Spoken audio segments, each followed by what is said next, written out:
আজিমাল রেসিপিতে স্বাগতম। আসসালামু আলাইকুম। কাছে বা দূরে যে যেখানে আছো, আশা করি সবাই ভালো আছো। তো মুগ ডাল দিয়ে মাছের মাথাটা আমি আজকে রান্না করব। তো মুগ ডালটা আমি ভেজে নিয়েছি, এখন পানি দিয়ে মুগ ডালটা আমি ভিজিয়ে রাখবো আধা ঘন্টা। তো এখানে হলো মাছের মাথাটা আমি ছোট ছোট পিস করে কেটে নিয়েছি, আর নুন দিয়ে ভালো করে ধুয়ে নিয়েছি, আর নুন হলুদ দিয়ে মাছটা আমি মাখিয়ে নিলাম।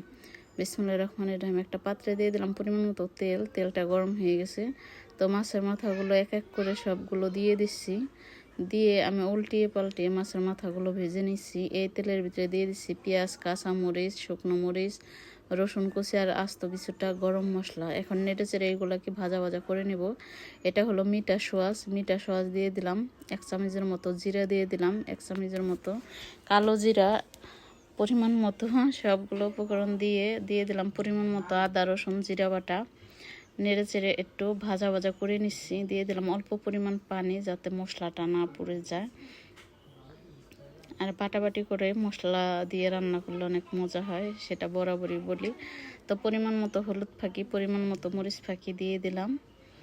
এখন আবারও নেড়ে চেড়ে মশলাটা একটু ভালো মতো কষিয়ে নেব।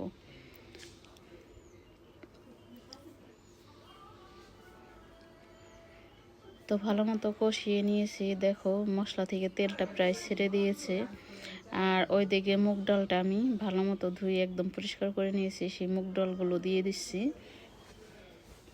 এইরকম করে মুগ ডাল দিয়ে মানে মাছের মাথাটা রান্না করলে আমার বাসায় আর কোনো কিছুর প্রয়োজন হয় না, মানে সবাই চেটে পুটে খেয়ে ওঠে আর অনেক প্রশংসা করে, অনেক মজা হয় এরকম করে রান্না করলে। তো তোমরাও বাসায় একবার হলো রান্না করে দেখো যে আসলে কতটা মজা হয়।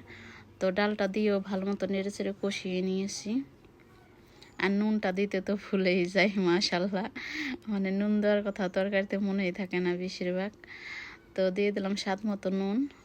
এখানে আবার একটু কষিয়ে নিচ্ছি নেড়ে চেড়ে। দিয়ে দিচ্ছি এখানে পরিমাণ মতো পানি।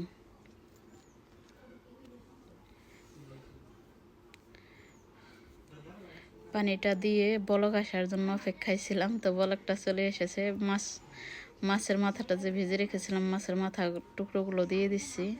এখন নেড়ে চেড়ে কিছুক্ষণ রান্না করে নিলেই কিন্তু হয়ে যাবে মুগ ডালের মাথা রান্না রেডি, মুগ ডাল দিয়ে থুকু। তো যাই হোক, ঢাকনা দিয়ে দিলাম। ঢাকনাটা কিছুক্ষণ পর খুলে নিচ্ছি, দেখতেই পারতেছো। তো মুগ ডাল রান্নাটা হয়ে গেছে। দেখো এখন নামিয়ে গরম গরম ভাতের সাথে পরিবেশন করার পালা। দেখতে যতটা লোভনীয় হয়েছে, মাশাল্লাহ, খেতেও কিন্তু দারুণ সুস্বাদু হয়েছে। তোমরা বাসায় অবশ্যই ট্রাই করো। আর যদি তোমাদের ভালো লাগে তাহলে লাইক কমেন্ট শেয়ার করে দিও।